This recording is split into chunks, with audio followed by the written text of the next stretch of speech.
Doctor Arpit Chopra, super speciality modern homeopathy Indore के managing director.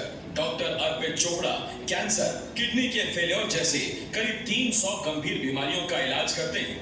Doctor अर्पित न सिर्फ असाध्य रोगों के संपूर्ण, स्थायी और सुरक्षित इलाज के लिए जाने जाते हैं, बल्कि ये अपने कॉस्ट इफेक्टिव इलाज के लिए भी मशहूर हैं। गंभीर बीमारियों से लड़ रहे मरीजों की जिंदगी में उम्मीद की लौ जगाना और असंभव को संभव कर दिखाने के जिद और जुनून ही डॉक्टर अर्पित चोपड़ा की खास पहचान है। जोरदार तालियों के साथ मंच पर आमंत्रित करूंगी डॉक्टर अर्पित चोपड़ा जी को। और इसी के साथ इस कार्यक्रम को आगे बढ़ाने के लिए मैं मंच पर आमंत्रित करूंगी मेरी सहयोगी कीर्ति दीक्षित को।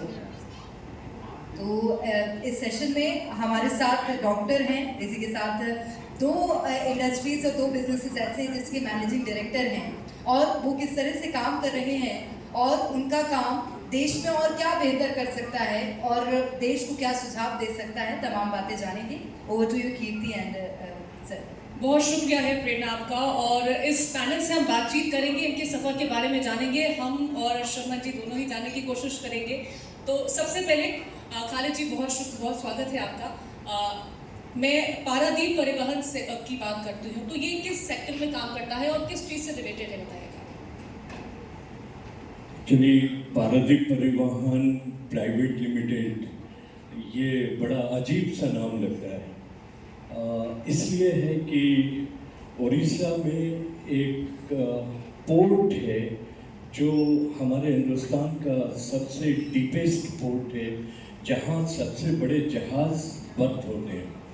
उस जगह का नाम है पारादीप और उस जगह के नाम के ऊपर ही ये पारादीप परिवहन तो हम लोगों का हिंदी वर्ड है जो हम लोग सभी जानते हैं कि जहाज़ से जो कार्गो आता है इंपोर्ट होके या हम एक्सपोर्ट करते हैं, तो उसके लिए in between port and importer and exporter एक कंपनी की ज़रूरत होती है जिसे हम लोग कहते हैं स्टीविडर। ये एक शिपिंग लैंग्वेज है और हमारा काम जो है एज ए स्टीविडर पारादीप परिवहन फैसिलिटेट करता है between importer, ports and exporter. जो भी उनका मटेरियल है उसको क्लियरिंग, फॉरवर्डिंग, उसको निकालना, उसको पहुंचाना और उसको एंड टू एंड सोल्यूशन देना, ये हमारा काम है। Wonderful sir. सर अगला सवाल मैं आपसे पूछना चाहूँगा अब्दुल हकीम मंसूरी साहब। सर मैंने आपके एवी में भी देखा और सुना है कि आपने रियल एस्टेट को आईटी से जोड़ करके उसको और आसान बनाने की कोशिश आप करें, तो वो किस तरह आप कोशिश करें?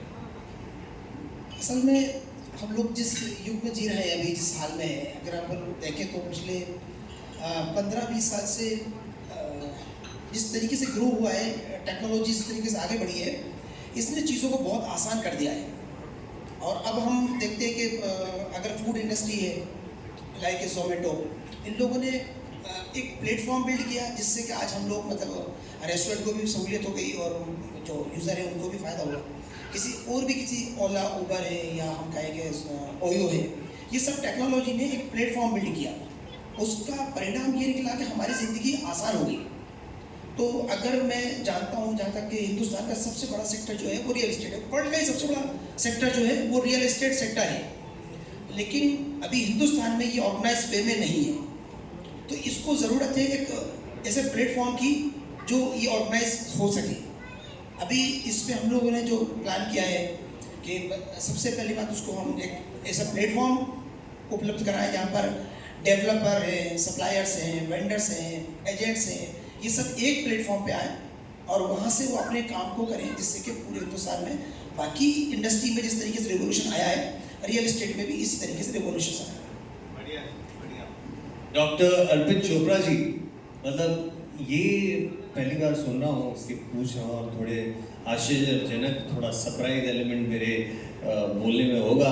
आरोग्य super speciality and modern homeopathy clinic, हमने सर एलोपैथी के बारे में सुना है सुपर स्पेशलिटी, लेकिन ये क्या है, इसकी खासियत क्या है?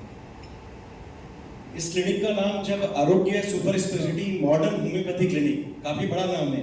आपने पूछा भी सर वही कि ये क्यों रखा गया या इसके पीछे क्या कारण है। तो आरोग्य का मतलब होता है हेल्थ का complete definition, physical, mental and social wellbeing, जो WHO की डेफिनेशन है कि हम जब किसी पेशेंट को ठीक करें तो फिजिकली ठीक हुए, उसकी जो बीमारियां हम उसे ठीक करें, मेंटली उसे वापस कॉन्फिडेंस दे सकें कि तुम ठीक हो रहे हो और ठीक होगे, और तीसरा सोशली उसको वापस खड़ा करें जहां पर उसको समाज में खड़े होने की जरूरत है। क्योंकि जब हम एक पेशेंट को ठीक करते हैं तो उसका पूरा परिवार उसके कारण ठीक होता है, और जब उसको हम ठीक करते हैं तो वो भी किसी ना किसी फील्ड का डॉक्टर होता है, तो वो अपना परफॉर्मेंस वहाँ अच्छे से कर पाता है, समाज में अपनी भूमिका जिस नाम के लिए वो जाना जाता है, पहचाना जाता है, उसको वो अपने अच्छे से काम को कर पाता है। तो हमारा कंप्लीट डेफिनेशन है physical, mental and social wellbeing, जो हम हेल्थ के लिए देना चाहते हैं। इसके लिए नाम रखा सबसे पहले आरोग्य। अब आपका अगला क्वेश्चन था कि सुपर स्पेशलिटी क्यों रखा, क्योंकि एलोपैथी में हमने सुपर स्पेशलिटी काफी सुना है, होम्योपैथी में ज्यादातर यही सुनने में आता है कि होम्योपैथी बेसिक ट्रीटमेंट को डील करता है, कि जैसे सर्दी, खांसी, स्किन, हेयर, इसमें काफी होम्योपैथी अच्छा काम कर रही है। लेकिन जब हम बात करते हैं मेडिकल साइंस के उन केसेस के बारे में जहां पर 70% केसेस में रिसर्च की संभावना है, यानी वो केसेस जहां पर एलोपैथी भी काम कर रही है पर उसके बावजूद भी उसमें संभावना बहुत है, जिसमें अभी भी बहुत कुछ किया जा सकता है और उसका इलाज पूरी तरीके से दुनिया को नहीं मिला है, तो उसके लिए हमें होम्योपैथी से कुछ कंसेप्ट को चेंज करने की जरूरत थी। क्योंकि सबको ये पता है कि होम्योपैथी सेफ सिस्टम है, पर सबको ये पता है कि होम्योपैथी स्लो सिस्टम है। तो होम्योपैथी को हमने एग्रेसिव ट्रीटमेंट बनाने के लिए एक नए कंसेप्ट की अवधारणा प्रस्तुत की, जिसका नाम दिया हमने सुपर स्पेशलिटी मॉडर्न होम्योपैथी। अब अगर सुपर स्पेशलिटी मॉडर्न होम्योपैथी रखा है तो इसका मतलब ये ज्यादातर सुपर स्पेशलिटी केसेस में ही हम काम करें, तो ज्यादातर जैसे ऐसे केसेस जो किडनी फेलियर के केसेस हैं जिसमें एक तरीके से ट्रांसप्लांट कराया जाता है, हम उन्हें बचाने के लिए मेहनत करते हैं और उनका डायलिसिस बचाते हैं, उनकी ट्रांसप्लांट बचाते हैं। कैंसर के ऐसे केसेस जो स्टेज 4 के केसेस होते हैं जिसमें ये कह दिया जाता है कि कीमो रेडियो सर्जरी के बावजूद भी अब इसका कुछ नहीं हो सकता, वहां पर हम पेशेंट्स की कीमो रेडियो सर्जरी और इम्यूनोथेरेपी चारों हमारी दवाइयों से एग्रेसिव फॉर्म में देकर उस स्टेज में उनको रिकवर करते हैं जब उसके लिए ईश्वर ने अगर कुछ भी अच्छा लिखा होगा तो वहां होना चाहिए था। अगर कोमा का पेशेंट है, हम हॉस्पिटल की कैटेगरी में जाते हैं, अगर वेंटिलेटर पे कोई पेशेंट हम छोड़ देते हैं किसी प्रकार से कि अब इससे ज्यादा हम इससे कोई उम्मीद नहीं कर सकते, या डॉक्टर्स हाथ खड़े कर देते हैं, तो मैं कहता हूं कि जुनून रखिए, आप सुपर स्पेशलिटी मॉडर्न होम्योपैथी का उपयोग भले आखिरी लेवल पे आखिरी घंटे में हमारे माध्यम से भी अगर आप चालू करना चाहें तो कीजिए। हमें पूरा विश्वास है कि मॉडर्न होम्योपैथी सुपर स्पेशलिटी का जो एग्रेसिव ट्रीटमेंट है, कोमा जैसे केसेस में भी रिकवर करने के लिए नर्वस सिस्टम को पैरासिम्पैथिक सिस्टम से ताकत देकर रिकवरी करने में काफी कारगर साबित हो रहा है। और ऐसे ही सर कुछ विशेष बीमारियां जो सर्जरी होती है, जैसे जो सर्जिकल बीमारियां हैं जिसमें सर्जरी कराई जाती है, उसको हम बचाने के लिए बिना काटे पीटे दवाइयों के माध्यम से सर्जरी बचाने का काम कर रहे हैं। मस्कुलर डिस्ट्रॉफी जिसमें 16 करोड़ के इंजेक्शन फेल हो रहे हैं, उसको हम बिना 16 करोड़ का इंजेक्शन दिए उसके CPK लेवल को कंट्रोल कर रहे हैं, बॉडी रिस्पॉन्स को मेंटेन कर रहे हैं। Aplastic anaemia, sickle cell anaemia, ऐसे कई लाइलाज बीमारियां हैं जिसमें दुनिया अभी बहुत रिसर्च कर रही है। इसमें काफी अभूतपूर्व अपने जो रिपोर्ट्स हैं, जो प्री एंड पोस्ट रिपोर्ट, क्योंकि होम्योपैथी का जो सिस्टम था बेसिक था, हमने उसको एविडेंस बेस्ड सिस्टम में कन्वर्ट किया और करीब 3000 से ज्यादा पेशेंट जो क्योर करके उनके रिपोर्ट के आधार पर जो प्री एंड पोस्ट रिपोर्ट्स हमने जो प्रस्तुत किया, वो जिसकी हम संकल्पना जो हम बात कर रहे हैं वो मेरे वेबसाइट पर या यूट्यूब के चैनल पर आप देख सकते हैं, उनके रिपोर्ट्स को वेरीफाई कर सकते हैं। तो निश्चित रूप से होम्योपैथी को सुपर स्पेशलिटी बनाकर दुनिया के लिए, भारत से एक नई चीज पहचान बनाने के लिए जो प्रस्तुत करने के लिए हमने नाम दिया, उसका नाम रखा आरोग्य सुपर स्पेशलिटी मॉडर्न, क्योंकि मॉडर्नाइजेशन किया होम्योपैथी का, आज के हिसाब से परिवेश को चेंज किया, मॉडर्न होम्योपैथिक क्लिनिक इंदौर। बनता है सर, ये नाम तो फिर बनता है, भले ही थोड़ा नया है लेकिन फिर आप काम भी तो नया कर रहे हैं इस फील्ड में। सर आपसे एक काम सीखा था मैं जी आपसे एक चीज सीखी थी। मैं आपका जब 3 इडियट मूवी हमने देखी थी तो आप लोगों ने वो काम नहीं किया जो उन्होंने सिखाया था, आपने वो किया जो आपके मन का था और कुछ भी थ्योरेटिकल नहीं किया, आपने वही किया जो प्रैक्टिकल था, जो उस वक्त की रिक्वायरमेंट थी। चाहे आपने वो वायरस का इन्वर्टर भी बनाया तो उस वक्त की थ्योरेटिकल के बात के हिसाब से नहीं बनाया, जो चीज थी उसके हिसाब से प्रैक्टिकल बात की थी। तो नो डाउट सर वही काम हमने होम्योपैथी को रिसर्च करके आज के हिसाब से मॉडिफाई किया, इसलिए ये सुपर स्पेशलिटी आपका जो दिया हुआ 360 टेक्निक्स आपने इस्तेमाल की है, 360 डिग्री कैसे इंसान को बेहतर कर सके, हर एक पॉसिबल कोशिश करनी चाहिए ताकि इंसान अच्छा स्वास्थ्य उसका होना चाहिए। आगे लौटूंगा आपके पास, मेरे सवाल आपसे है अब्दुल हकीम जी, आपने रियल एस्टेट और IT को जोड़ करके एक नए प्लेटफॉर्म को बनाने की कोशिश की है। सबसे पहला सवाल ये आता है दिमाग में कि आइडिया कैसे आया, किसी भी चीज को शुरू करने से पहले उसका आइडिया दिमाग में कैसे आता है, वो थॉट कैसे था? मैं पिछले 20 साल से रियल एस्टेट में काम कर रहा था। तो तकरीबन जब 10 साल मुझे गुजर गए और 10 साल में मैंने करीब 40 प्रोजेक्ट कंप्लीट कर लिए, तब मुझे एहसास हुआ कि जो रियल एस्टेट की प्रॉब्लम्स आती हैं, इसमें क्या होता है कि डेटा मैनेजमेंट सबसे बड़ा उसके अंदर प्रॉब्लम होता है। इसकी वजह से रियल एस्टेट स्टक हो जाते हैं, प्रोजेक्ट डेड हो जाते हैं। तो मुझे लगा कि रियल एस्टेट जो है, मतलब जो डेटा है, वो तो आजकल टेक्नोलॉजी बहुत आसानी से उसको हैंडल कर लेता है, तो क्यों ना मैं टेक्नोलॉजी से रियल एस्टेट को कनेक्ट कर दूँ। तो उस वक्त मैंने सर्चिंग शुरू की, मैंने एक IT डिपार्टमेंट अपनी कंपनी में शुरू किया। अमित जी मेरे साथ बैठे हुए हैं, ये उन्होंने IT से ही जुड़े थे मेरे साथ पहले। तो हम लोगों ने एक IT डिपार्टमेंट शुरू किया। हमने देखा कि पूरे ऑल वर्ल्ड में या इंडिया में कहीं भी आप कोई ऐसे सॉफ्टवेयर देखिए जो हमारी कंपनी को, इसको रियल एस्टेट को ऑर्गेनाइज कर पाए, डेटा मैनेजमेंट कर पाए। बट अनफॉर्चुनेटली हमने देखा कि ऐसा कोई एक सिंगल प्लेटफॉर्म नहीं था, या एक सिंगल सॉफ्टवेयर नहीं था जो हमें हैंडल करने को मिल पाए। उससे पहले हम लोग like Excel, pen, copy, diary या टेली जैसी सॉफ्टवेयर्स पे, मल्टीपल सॉफ्टवेयर्स पे डिपेंडेंट थे। तो फिर मुझे समझ में आया कि ये तो एक बिग प्रॉब्लम है, पूरे इंडियंस की प्रॉब्लम है। और जब मेरी प्रॉब्लम है, मैंने अपने आसपास के लोगों को देखा, उनकी भी प्रॉब्लम है, मैंने और दूर तक जाके देखा, तकरीबन हर तरफ ये प्रॉब्लम मुझे नज़र आई। तो मैंने सोचा कि क्यों ना यही प्रॉब्लम को आइडेंटिफाई किया है, मैंने अपने खुद की है और बर्निंग प्रॉब्लम है, पूरे देश की प्रॉब्लम है, तो इसी पे काम किया जाए। तो फिर चूँकि मेरे साथ 10 साल का एक्सपीरियंस था, 40 मेरे प्रोजेक्ट थे अपने खुद के, और फिर मैंने ये जो रिसर्च किया, R&D किया, इसमें भी 3-4 साल मेरी रियल एस्टेट में रहा, प्लस साथ में ये रहा, तो तकरीबन 12-15 साल हो गए थे। मैंने पूरे पैन इंडिया से अलग अलग सॉफ्टवेयर से लेके बाकी चीज़ों में भी रिसर्च कर ली थी। तो मुझे समझ में आया कि ये बहुत बड़ा गैप है, हमारे इंडिया की बिग प्रॉब्लम है। इसको अगर सॉल्व किया गया तो एक डिस्ट्रप्टिव चेंज ला सकते हैं, अगर अपनी कोशिश करें तो बाकी ऊपर वाले का साथ है। बिल्कुल बिल्कुल, कोशिश ही पहला पड़ाव है, तो ऊपर वाला ज़रूर साथ देगा। खालिद खान साहब, आपसे ये सवाल पूछना था कि पारादीप परिवहन और MRTC इंडिया 2 अलग वेंचर्स है, तो इसके बारे में आप प्लीज़ बताएंगे। जी, ये पारादीप परिवहन private limited, MRTC India private limited, दोनों अलग अलग वेंचर्स हैं, बट सब्जेक्ट दोनों का एक ही है, लॉजिस्टिक। हम लोग पोर्ट बेस्ड काम कर रहे हैं, और जहां हमको डिस्ट्रीब्यूटरिंग की ज़रूरत होती है वहाँ हम MRTC को करते हैं, और जहाँ लॉजिस्टिक की ज़रूरत होती है वहाँ पारादीप परिवहन को लेके जाते हैं। और इसी तरह हम लोग माइनिंग सेक्टर में भी आगे गए हैं। जो आयरन और उड़ीसा में मिनरल्स जितना है उसका आयरन ओर करना, सीमेंट इंडस्ट्री और फर्टिलाइज़र इंडस्ट्री, इन सब को रॉ मटेरियल किस तरह से कास्ट को कंट्रोल करते हुए मैन्युफैक्चरर तक पहुंचाना, यही हमारी जिम्मेदारी है दोनों कंपनियों की। अर्पित जी, मेरा सवाल आपसे है, होम्योपैथी को लेकर के बात करते हैं तो इसका आविष्कार जर्मनी में हुआ। अगर हम इंडिया में बात करें और आपके काम को लेकर के बात करें, तो आप इसमें किस तरह से बदलाव लाने की कोशिश कर रहे हैं?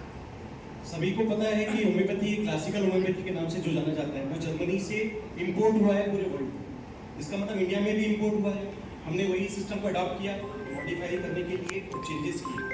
अब जो इम्पोर्टेड होम्योपैथी है, अब इतना तो माना जाता है कि इंडिया में ब्रेन पावर बहुत है, माइंड चेंजर, गेम चेंजर्स पूरे हम लोग देखते आ रहे हैं कि चाहे आपके फील्ड से हैं, लगभग सभी फील्ड में इंडिया कहीं ना कहीं वर्ल्ड को सुपरवाइज कर रहा है।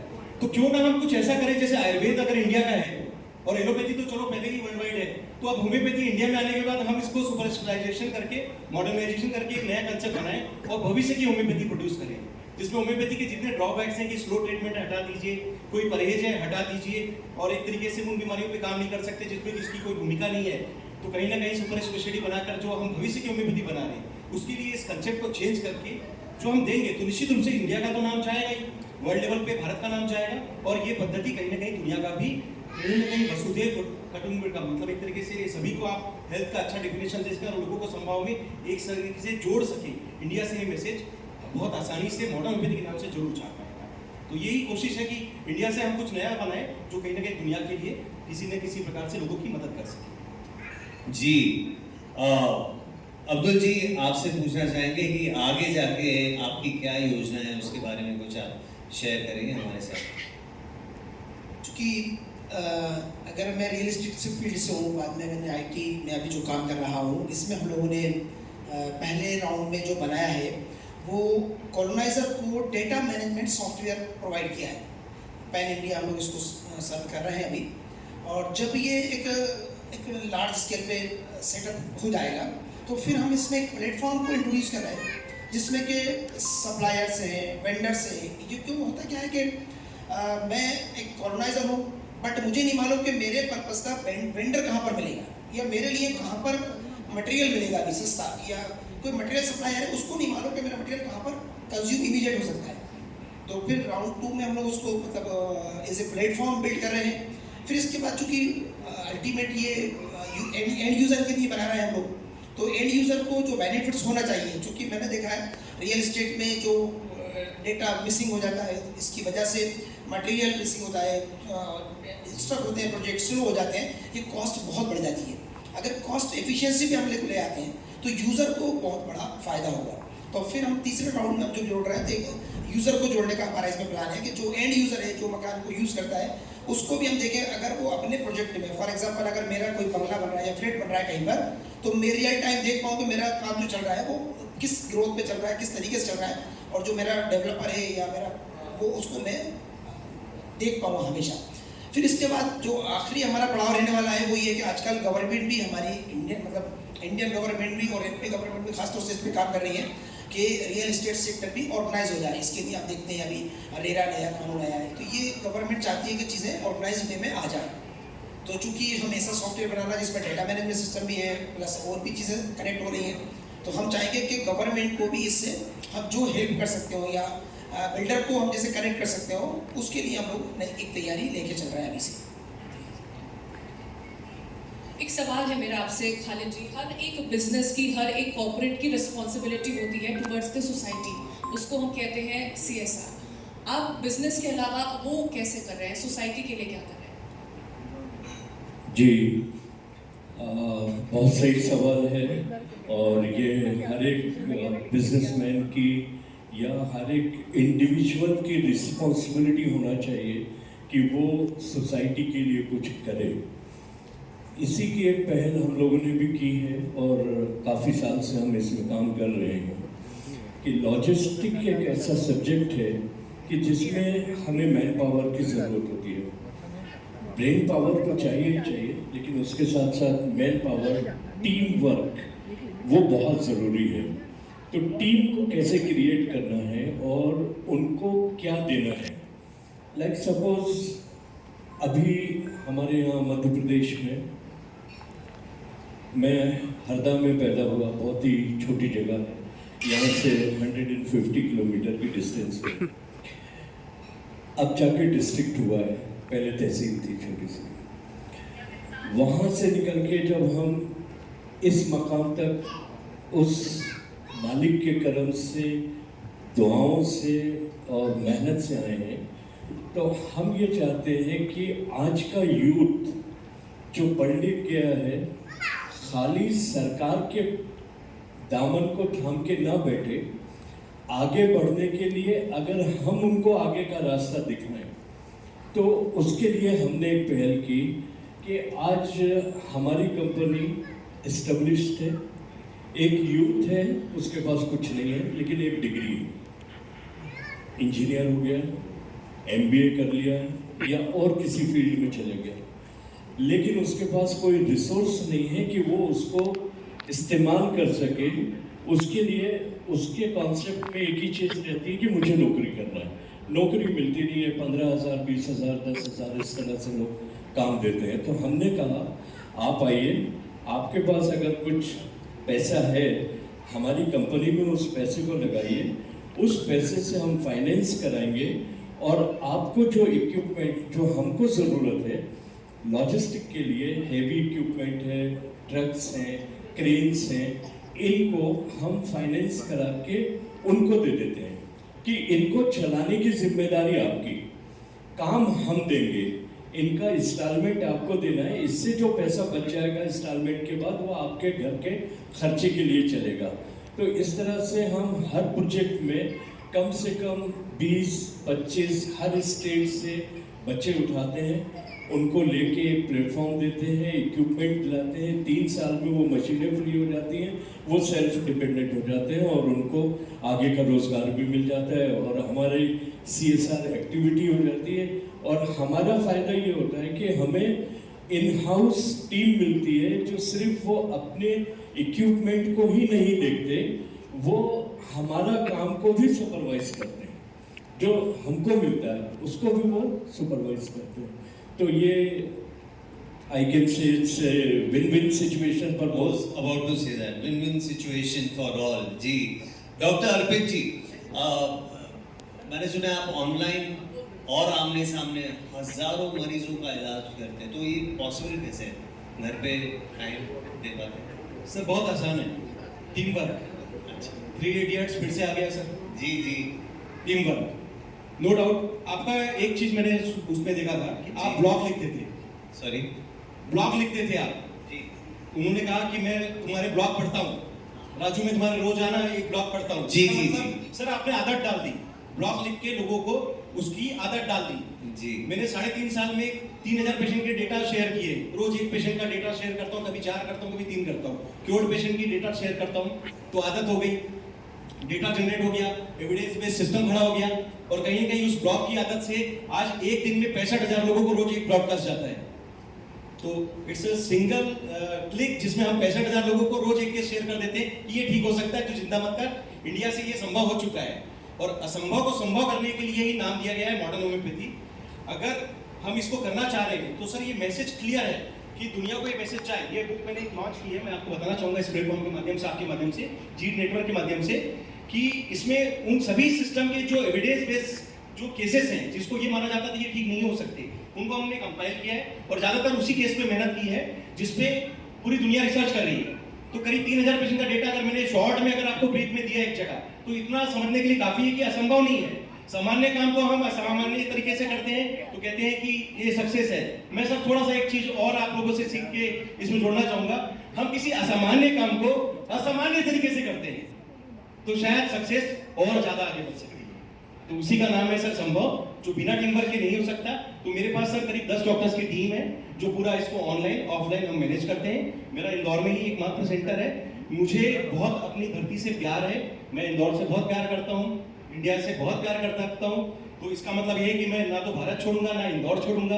तो मैंने सबसे इजी कर दिया इस प्लेटफॉर्म को कि ऑनलाइन पोर्टल रखें, जितने केसेस हैं, आप जो भी बीमारियां हैं, हमारे जितने भी कॉन्टैक्ट नंबर्स हैं उसमें आप शेयर करें, अपनी बीमारियों की डिटेल्स हमें व्हाट्सअप कर दें, ईमेल कर दें। आजकल सोशल मीडिया के जितने प्लेटफॉर्म हैं उसको सबको यूज करते हैं और हमारी 10 डॉक्टर्स की टीम उसको पहले डेटा लेती है, ऑनलाइन कंसल्ट बुक करती है और पूरा डेटा लेने के बाद जब वो मेरे पास आता है तो हम उसका केस टेकिंग लेकर हम यहाँ से जो भी दवाइयाँ हैं उसको हम कुरियर के माध्यम से पूरे आज के डेट में करीब 19 देशों में हम भेज रहे हैं। ये वर्ल्ड वाइड इंडिया से मॉडर्न होम्योपैथी की पहचान है कि हम 19 देशों को तो इंडिया में होम्योपैथी का फायदा दे रहे हैं और इंडिया से दे रहे हैं। और इंडिया के लोग तो कहीं ना कहीं से सर हमसे जुड़े हुए हैं, वो आते हैं हमारे पास। ऑफलाइन जो पेशेंट होते हैं, चाहे इंदौर के हैं या आसपास के या इंडिया के जहाँ से भी आ सकते हैं, वो आकर हमसे फेस टू फेस कंसल्टेशन करते हैं। तो उसके लिए पूरे टीम वर्क में 10 डॉक्टर्स की टीम हमारे मैनेजमेंट करने के लिए इसको कंपाइल करती है। और कहीं ना कहीं से शायद ये सर एक प्रयास है कि ये जो मेरा प्रयास है 20 साल की मेहनत है, जाने से पहले, इस दुनिया से जाने से पहले शायद आपका आशीर्वाद भी ये रहेगा कि इंडिया को कहीं ना कहीं से असंभव कुछ भी नहीं बचा।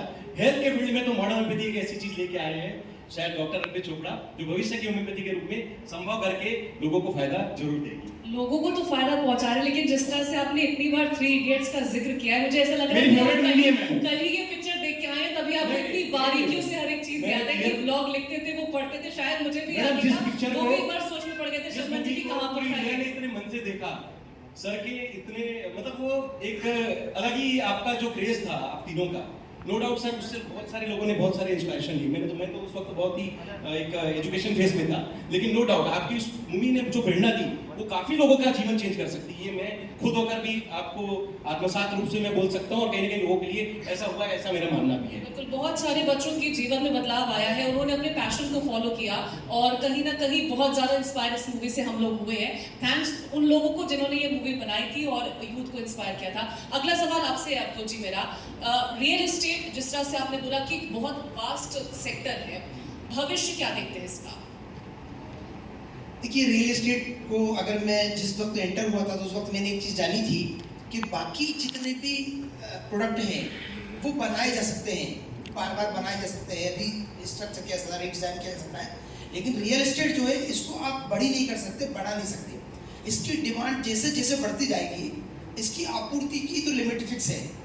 तो रियल एस्टेट सेक्टर तो बहुत वास्ट सेक्टर है, इसके ये लिमिटलेस आगे बढ़ने वाला सेक्टर है। अब इसके अंदर हम लोग कितनी क्रिएटिविटी से इसका मैक्सिमम यूटिलाइज कर सकते हैं, कितना बेस्ट यूटिलाइजेशन कर सकते हैं, जितना हम इसको बेस्ट यूटिलाइज करेंगे ये सेक्टर उतना ज़्यादा हमें बेनिफिट देगा। चूँकि इंडिया जो है बहुत बड़ी कंट्री है, इसमें सारे मतलब अलग अलग सेक्टर से लैंड अलग अलग एंगल से डेवलप होने के सारी अपॉर्चुनिटीज़ बाकी हैं।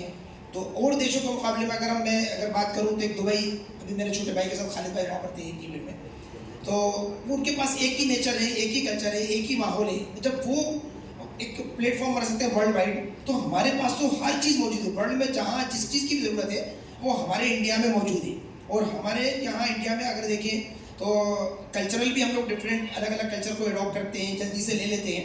हम इंडियंस पहले से ये इसके आदी हैं कि कोई भी कहीं से भी कुछ आता है। डॉक्टर साहब अभी बोल रहे हैं कि होम्योपैथी को हमने मॉडर्नाइज कर दिया, तो अगर हम बोले तो रियल एस्टेट को भी हम अलग अलग एंगल से डेवलप कर सकते हैं, बहुत ज़्यादा वार्ड साइड ले जा सकते हैं। और अगर इसमें टेक्नोलॉजी का एडॉप्शन आ जाता है रियल एस्टेट में, तो जो ग्रोथ है, अगर दुबई ने ग्रोथ किया है, बाकी देश ग्रोथ कर सकते हैं, तो हम इंडियन क्यों नहीं, हमारे इंडिया क्यों नहीं।